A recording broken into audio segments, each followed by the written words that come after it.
ആദാബ്. ഇന്ന് നമുക്ക് ഇവിടെ ചർച്ച ചെയ്യാൻ പോകുന്ന വിഷയം കാലിക്കറ്റ് യൂണിവേഴ്സിറ്റിയുടെ 4ാം സെമസ്റ്ററിന്റെ കോമൺ കോഴ്സ് ഉറുദു അതിന്റെ പേപ്പർ ആണ്. അപ്പൊ അതിലുള്ള 4 മൊഡ്യൂളുകളാണ് അതിലുള്ളത്. അതിൽ ആദ്യത്തെ മൊഡ്യൂളിലുള്ളത് അസ്നാഫെ സുഹൻ ഓർ ഉൻകാ തആറുഫ് എന്നുള്ളതാണ്.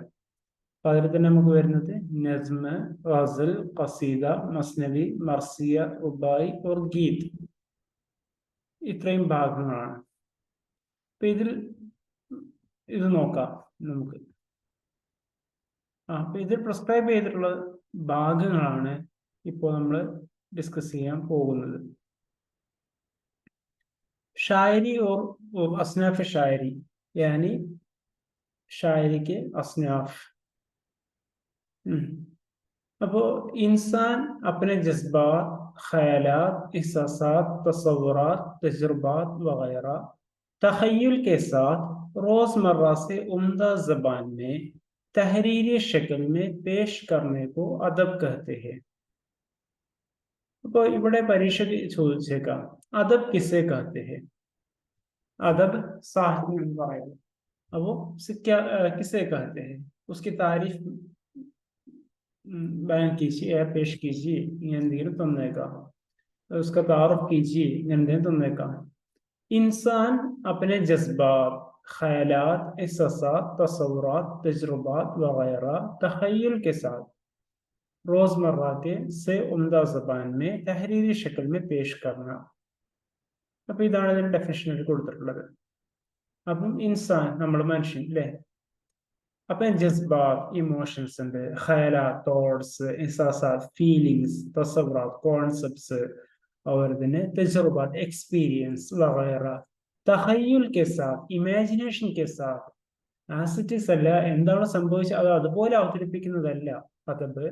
തഖയ്യുൽ ഭാവനാത്മകമായിട്ട്, കെ സാത്ത് റോസ്മർറ സെ ഉംദാ സബാൻ മേ, നമ്മൾ സാധാരണ വീട്ടിൽ സംസാരിക്കുന്ന അല്ലെങ്കിൽ നാട്ടിൽ സംസാരിക്കുന്ന സുഹൃത്തുക്കൾ സംസാരിക്കുന്ന ഭാഷയിലില്ല, അതിലപ്പുറം തോളസ ഉംദാ സബാൻ, ഒരു സ്റ്റാൻഡേർഡ് ലാംഗ്വേജ് എന്ന് പറയാലോ, നമുക്ക് എല്ലാവരും കോമൺലി അക്സെപ്റ്റ് ചെയ്യുന്ന ഒരു ലാംഗ്വേജ്. അതാണ് റോസ്മർറ സെ ഉംദാ സബാൻ മേ തഹരീരി ഷക്കൽ മേ, റിട്ടൺ സ്റ്റൈലിൽ എന്ന് വെച്ചാൽ എഴുതിയിട്ട് ലിഖിത രൂപത്തിൽ, പേഷ് കർണേക്കോ അദബ് കഹത്തെ ഹെ. അപ്പൊ ഇങ്ങനെ ഒരു ചോദ്യം 2 മാർക്കിന് വന്നേക്കാം.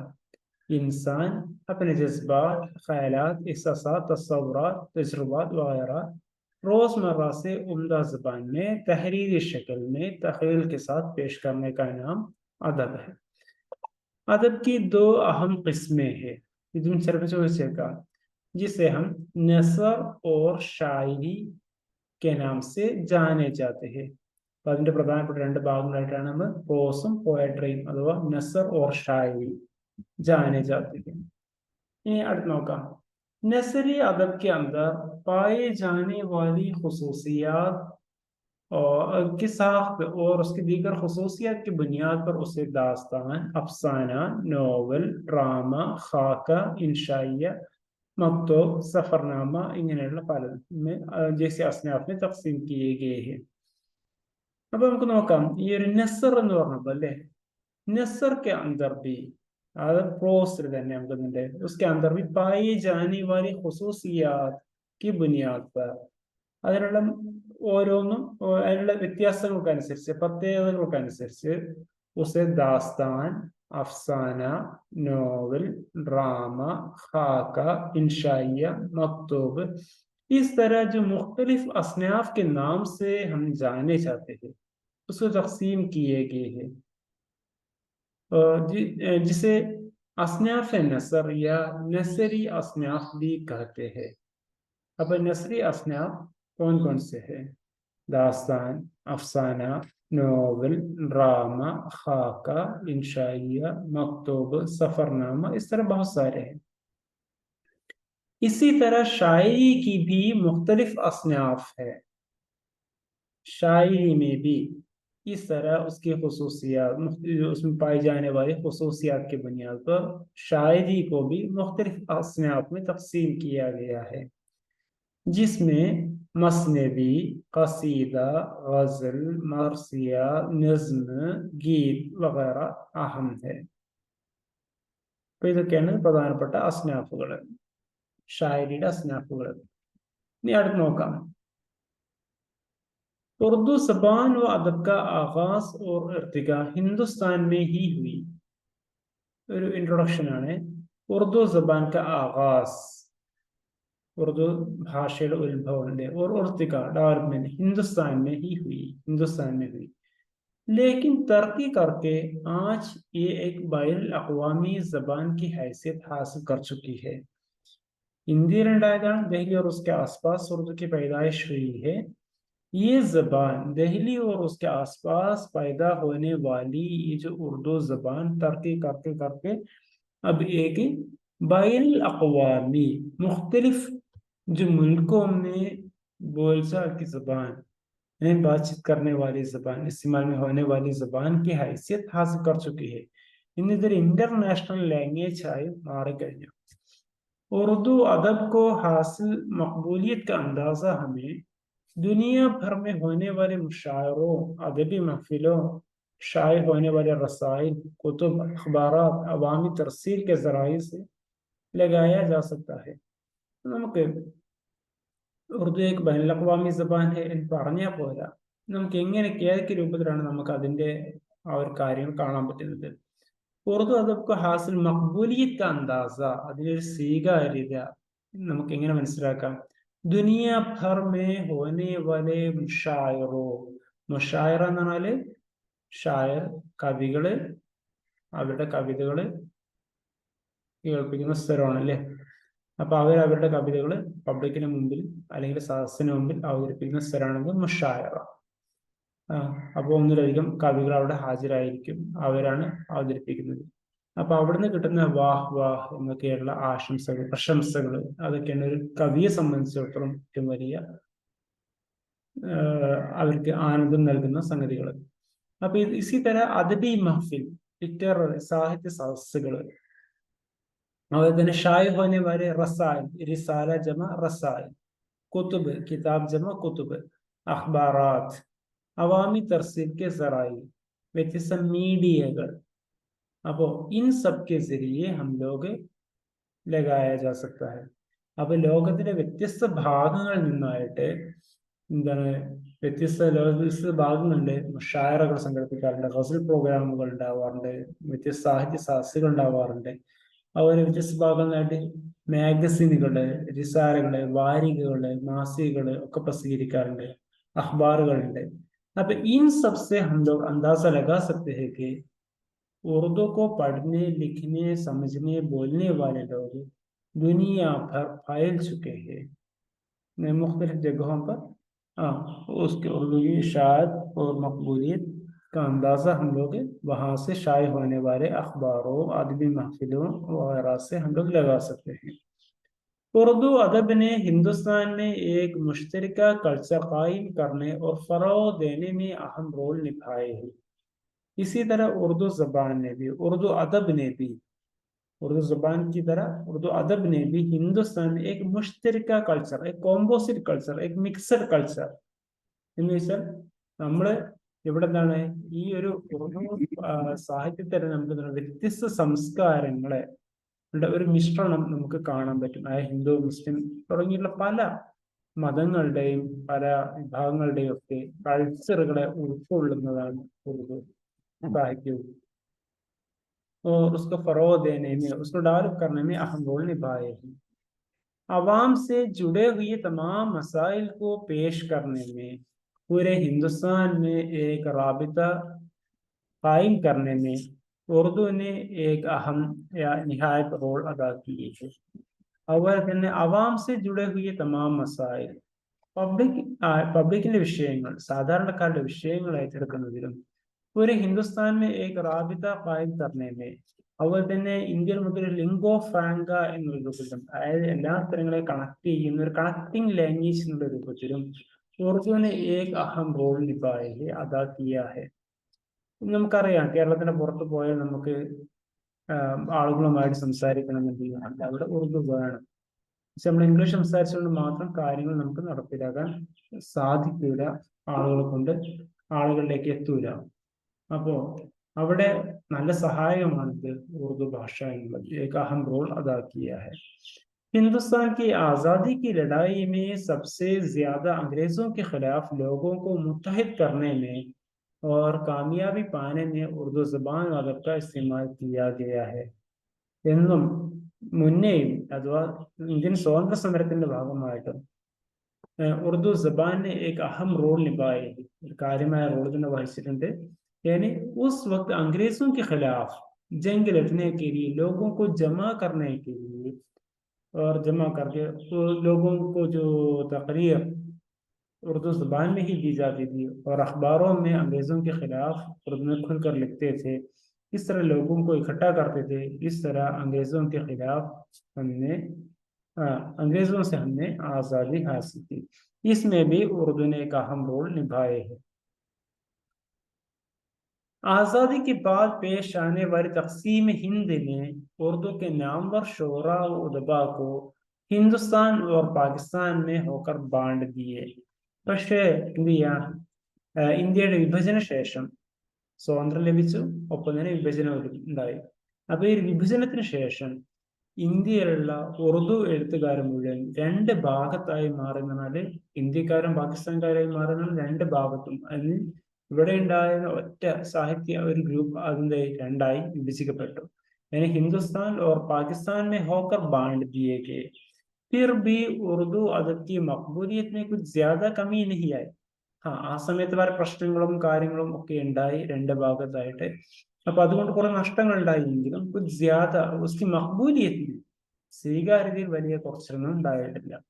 मुख्तलिफ अंजुमनों की निगरानी में होने वाले मुशायरों ने उर्दू शायरी को खास कर गजल को बहुत बड़ा फरोग दिया.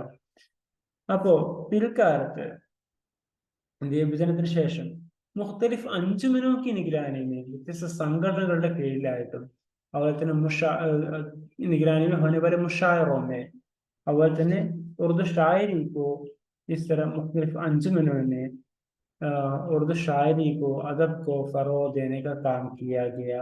उसके लिए मुशायरे मुनक़िद किए गए. അങ്ങനെ സാഹിത്യത്തിന് ഉപയുക്തമാകുന്ന രൂപത്തിലുള്ള വളർച്ചയ്ക്ക് കാരണമാകുന്ന രൂപത്തിലുള്ള പല പ്രോഗ്രാമുകളും കാര്യങ്ങളൊക്കെ വ്യത്യസ്ത സംഘടനകളുടെ കീഴിലായിട്ടും സംഘടിപ്പിച്ചു പോന്നു. ഖവാലി ബറസഗീർ ഹിന്ദ് और पाक में बहुत दिलचस्पी से सुनी जाती है. ഇനി മറ്റൊന്നാണ് നമ്മൾ ഇപ്പോൾ കേൾക്കുന്നത് ഖവാലി എന്നുള്ളത്. ഇത് ബറസഗീർ ഹിന്ദ് और पाक में ഇന്ത്യ ഉപഭൂഖണ്ഡത്തെ बहुत दिलचस्पी से सुनी जाती है. ഏവരും ആവേശത്തോടെ കേട്ടുവരുന്ന ഒന്നാണ്. നുസ്രത്ത് ഫതഹ് അലി ഖാൻ ഉറുദു के मशहूर और मारूफ बैन अक़वामी ഖവാൽ है. ഉറുദുവിലൂടെ ഖവാലി അവതരിപ്പിക്കുന്ന പ്രധാനപ്പെട്ട ഒരാളാണ് അവരുടെ നുസ്രത്ത് ഫതഹ് അലി ഖാൻ എന്നുള്ളത്. बिल्कुल इसी तरह अवाम ने उर्दू की मकबूलियत बढ़ाने में बड़ी निहायत अहम किरदार है रहा है.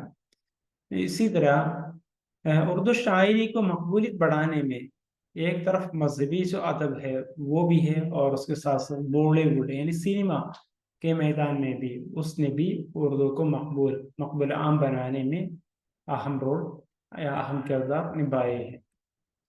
നല്ല കാര്യമായ റോള് വഹിച്ചിട്ടുണ്ട് നോക്കാം. ഇനി നമുക്ക് നോക്കാം മുഖ്തലിഫ് അസ്നാഫ് ഷായരി. അതിൽ ആദ്യമായി നമ്മൾ എടുത്ത് പറയുന്നത് മസ്നവിയെ കുറിച്ചുകൊണ്ടാണ്. മസ്നവി എന്ന് പറഞ്ഞാൽ എന്താണ് നോക്കാം. മസ്നവി അറബി ജബാൻ का लफ्ज मसना से बना है. അപ്പോ ഈ മസ്നവി किस जबान का लफ्ज है? मसना, जो अरबी जबान के लफ्ज है उसी से बना है.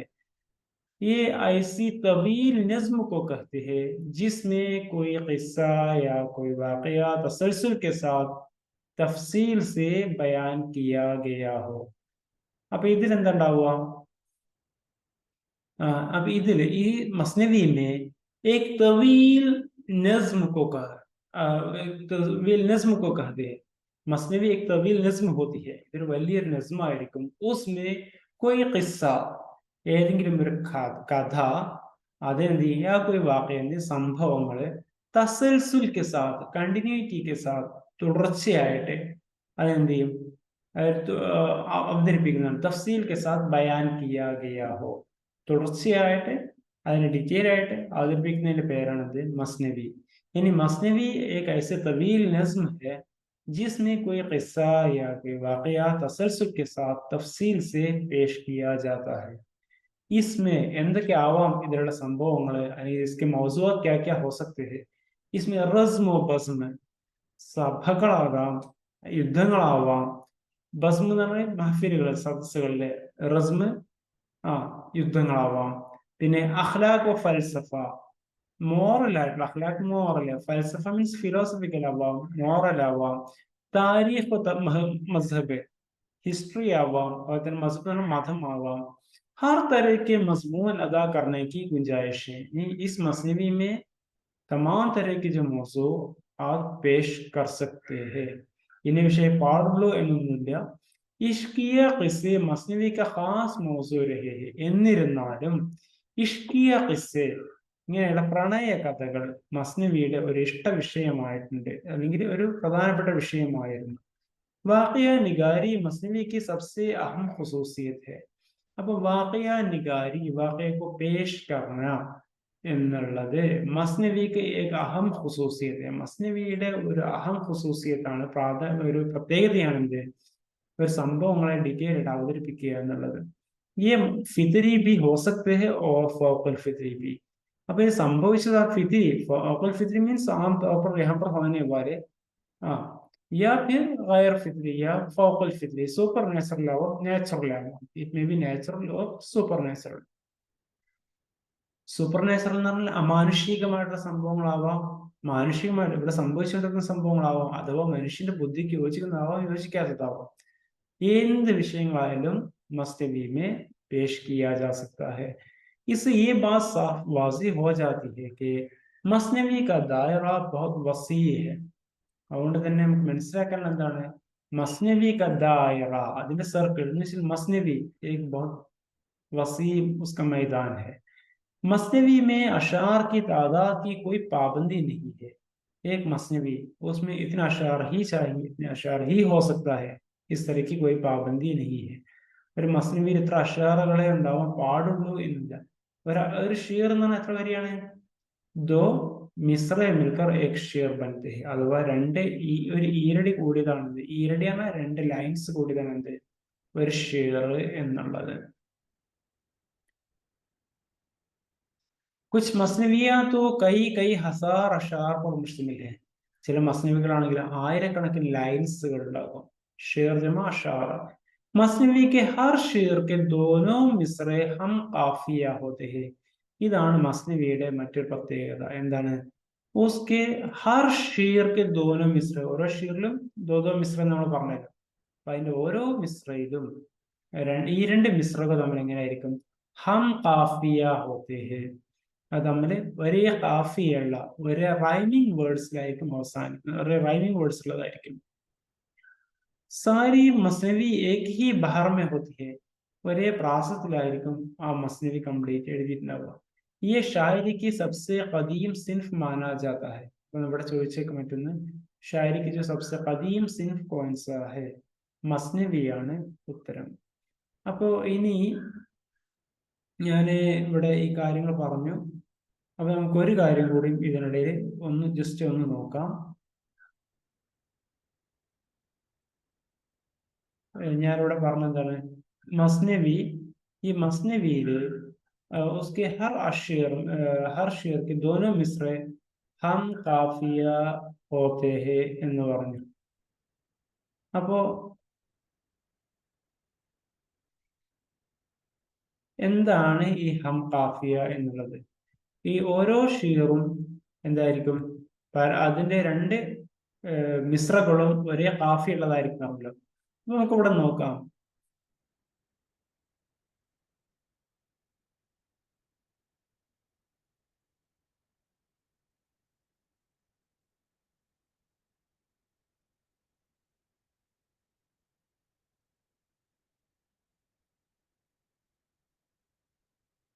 एक किस्सा अजीब लिखता हूँ, ദാസ്താൻ ഗരീബ് ലിഖ്താ ഹൂം. ഒരു മസ്നവിയുടെ അഷാറുകളാണ് ഞാൻ അവതരിപ്പിക്കുന്നത്.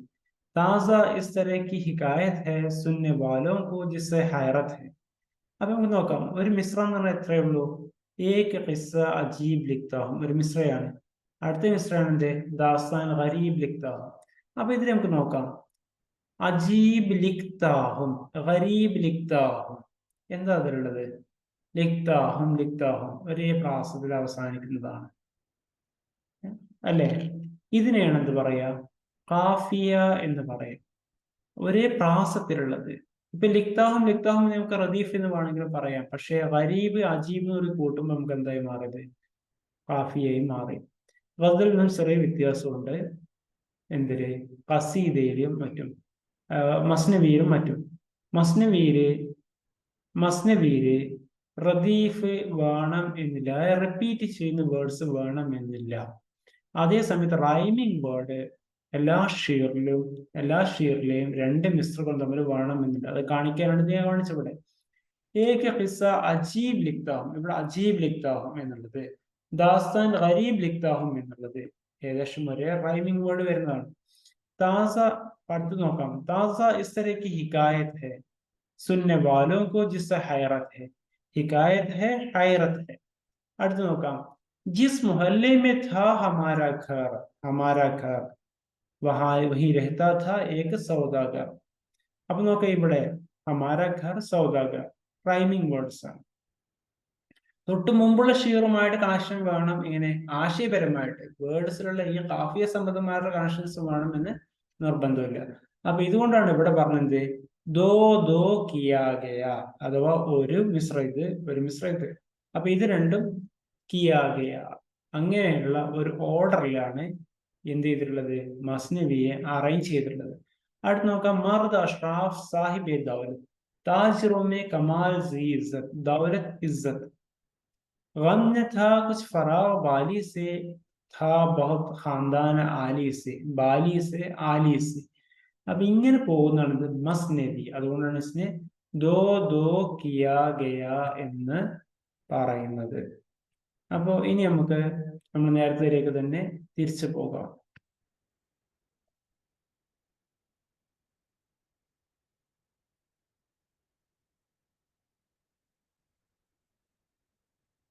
മനസ്സിലായിട്ടുണ്ടാകുമെന്ന് പ്രതീക്ഷിക്കുന്നു. അപ്പോ നമ്മൾ അടുത്ത് പറഞ്ഞത് മസ്നവി ഏക് ഖദീം സിൻഫ് എന്നുള്ള കാര്യം പറഞ്ഞത് പഴയ സിൻഫാണ് ഇതെന്ന് പറഞ്ഞു. മസ്നവി ഏക് ബയാനിയ സിൻഫ്. അപ്പൊ ഈ മസ്നവിക്കകത്ത് കാര്യങ്ങൾ ബയാൻ എന്ന് പറഞ്ഞാൽ ഡീറ്റെയിലിംഗ് എന്നാണ് അർത്ഥം. കാര്യങ്ങൾ വിശദീകരിച്ച് പറയുന്ന ഒരു സിൻഫാണിത് മസ്നവി. नसर में जो काम दास्तान से लिया जाता है शायरी में वही काम मसनवी से लिया जाता है. അപ്പൊ എന്ന് വെച്ചാൽ സാധാരണ ദാസ്താൻ എന്ന് പറഞ്ഞാൽ എന്താണ്? കെട്ടുകഥകൾ നമുക്ക് പറയാറുണ്ട് അല്ലെ? നോവലക്കാളും വലിയതായിരിക്കും. നമ്മളിപ്പോ ഈ ഒരു വല്യമ്മമാര് ഇവരിങ്ങനെ കേൾപ്പിക്കുന്ന ഈ കഥകൾക്കാണ് എന്ത് പറയാ? നാച്ചുറൽ ഉണ്ടാവും, സൂപ്പർ നാച്ചുറൽ ഉണ്ടാവും. അപ്പൊ ഇതിനെയാണ് നമ്മൾ ദാസ്താൻ എന്ന് പറയാം. ഇന്നത്തെ ഒരു ഉദാഹരണത്തിൽ എടുക്കുകയാണെന്നുണ്ടെങ്കിൽ സീരിയൽ എന്നൊക്കെ നമുക്ക് പറയാം. അപ്പൊ എന്നും സീരിയൽ അവതരിപ്പിക്കുന്നത്. അപ്പോ ഇങ്ങനെയുള്ള ഒരു പരമ്പരയാണ്, ഒരു ഡിക്കേഡ് ആയിട്ടുള്ള സംഭവമാണ് ഇത് ദാസ്താൻ എന്നുള്ളത്. അപ്പോ ഷായരിനെ വഹി കാം മസ്നവി സെ ലിയാ ജാതാ ഹൈ. അപ്പൊ ഈ ദാസ്താന്റെ അതേ റോൾ തന്നെയാണ് ഷായരിയിൽ മസ്നവി എടുക്കുന്നത്. രണ്ടും നല്ല ഒരേ ഡെഫിനിഷനാണ്. ഒന്ന് ഷായരിയിലാണ്, ഒന്ന് നസറിലാണ് മാത്രം. इसीलिए इसको मंजूम मसनवी इसीलिए मसनवी को मंजूम दास्तान भी कहा गया है या कहा जाता है. അപ്പൊ ദാസ്താനെ പദ്യവൽക്കരിച്ചതിനെയാണ് എന്ത് പറയാ? മസ്നവി എന്ന് പറയാറുണ്ട്. ഹാലിനെ ഈ സിൻഫ് കോ സബ്സെ ജ്യാദ കാർ ആമദ് ബതായ ഹൈ. നമ്മളെ അൽതാഫ് ഹുസൈൻ ഹാലി ഉറുദു കെ അഹം നഖാദ് ഹൈ. നഖാദ് എന്ന് പറഞ്ഞാൽ ക്രിട്ടിക്കാണ്, നിരൂപകനാണ്. അപ്പൊ അദ്ദേഹം മസ്നവിയെ കുറിച്ചുള്ള പറഞ്ഞിട്ടുള്ള കാര്യമാണ് എന്ത്? ഈ സിൻഫ് സബ്സെ കാർ അഹമ്മദ് സിൻഫ്, ഏറ്റവും ഉപയുക്തമായിട്ടുള്ള ഏറ്റവും യൂസ്ഫുൾ ആയിട്ടുള്ള ഒരു സിൻഫ് ജാനർ എന്നാണ് ഇതിനെ പറഞ്ഞിട്ടുള്ളത്. हैरी ने इस सिन्फ को सबसे ज्यादा कार आमद बताया है और इस बात पर अफसोस का इजहार भी किया है कि उर्दू शायरी में मसनवी की तरफ उतनी तवज्जो नहीं दी गई जितनी तवज्जो की मुस्तहिक थी. എത്രമാത്രം ഉറുദു സാഹിത്യത്തിൽ മസ്നവിക്കോ जो अहमियत देनी थी उतनी अहमियत नहीं मिली है എന്നൊരു ശികായത്ത് കൂടി അദ്ദേഹം പറഞ്ഞിട്ടുണ്ട്. എന്ന് വെച്ചാൽ സാഹിത്യം കിട്ടുന്ന പ്രാധാന്യം, എന്ന് വെച്ചാൽ മസ്നവി കൊടുക്കുന്ന പ്രാധാന്യം ഉറുദു ഭാഷയിൽ കിട്ടിയിട്ടില്ല എന്നുള്ള ഒരു പരാതി അദ്ദേഹത്തിന് ഉണ്ടായിരുന്നു. ഇനി അടുത്ത് നോക്കാം. സിൻഫ് മസ്നവി ഈജാദ് ഇത് എവിടെയാണ് ഉണ്ടായത്? മസ്നവിയുടെ തുടങ്ങിയത് ईरान में हुई, फारसी के जरिए उर्दू में आई. ഉറുദു മേ മസ്നവി की इब्तिदा दक्कन से हुई. ഉറുദുവിലെ മസ്നവിയുടെ തുടക്കം എവിടെ ഉണ്ടായത്? ദക്കൻ എന്ന് പറഞ്ഞാൽ സൗത്ത് ഇന്ത്യയിലാണ് ഉണ്ടായിട്ടുള്ളത്. ദക്കൻ की पहली മസ്നവി, ദക്കനിലെ ആദ്യത്തെ മസ്നവി എന്ന് പറഞ്ഞാൽ ഉറുദു की पहली മസ്നവി ഏതാണ് അർത്ഥം? ആരുടേതാണ്? ഫഖ്റുദ്ദീൻ നിസാമി. ഫഖ്റുദ്ദീൻ നിസാമിയുടെ കദം റാവ് തസ്ലീം കിയാ ജാതാ ഹൈ.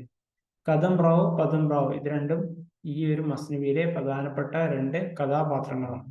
സൂപ്പർ നാച്ചുറൽ എലമെന്റ്സ് ആണ് ഉള്ളത്. ഉസ്കെ അലാവ മുല്ല വജ്ഹി, ഗവാസി, ഇബ്ൻ നിഷാതി, നുസ്രതി, सिराज औरंगाबादी, मोहम्मद कुली कुतुब शाह जैसे दक्कन के शोरा ने भी काबिल जिक्र मसनवियां लिखी है. അപ്പൊ നമ്മൾ നേരത്തെ പറഞ്ഞിട്ടുള്ള വജിഹി മുതൽ ഗവാസി, ഇബ്ൻ നിഷാതി, നുസ്രതി ഇങ്ങനെ തുടങ്ങിയിട്ടുള്ള ഈ തമാം തർ ലോഗോं ने अच्छी अच्छी मसनवियां भी काबिल जिक्र എടുത്തു പറയാൻ പറ്റാവുന്ന मसनविകളും लिखी है. इसी तरह शिमाली हिंदुस्तान में सिंफ मसनवी को फरोग देने में मीर हसन, मीर तकी मीर जुरत, दयाशंकर नसीम, नवाब मिर्जा शौक, मोमिन खान मोमिन, हाली दाव, अमीर दहलवी, अमीर मीनाई, इकबाल, हफीज जालंधरी, मोहसिन काकोरी जैसे शोरा ने काबिल जिक्र खिदमात अंजाम दिए हैं. അപ്പൊ ഇങ്ങനെയുള്ള ഷായർമാരും മസ്നവികളൊന്നായി എഴുതിയിട്ടുണ്ട്.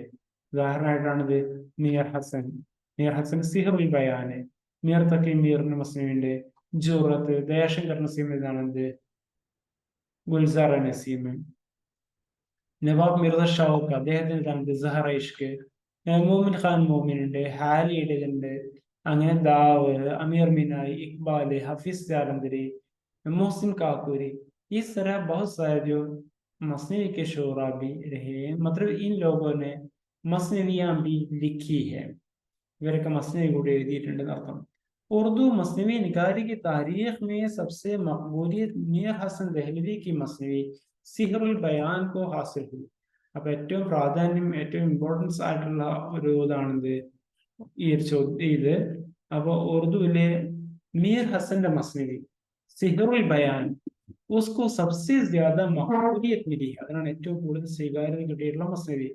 ये दास्तान दबिस्तान दहली की तर्जुमाने करने वाली एक अहम मसनवी है.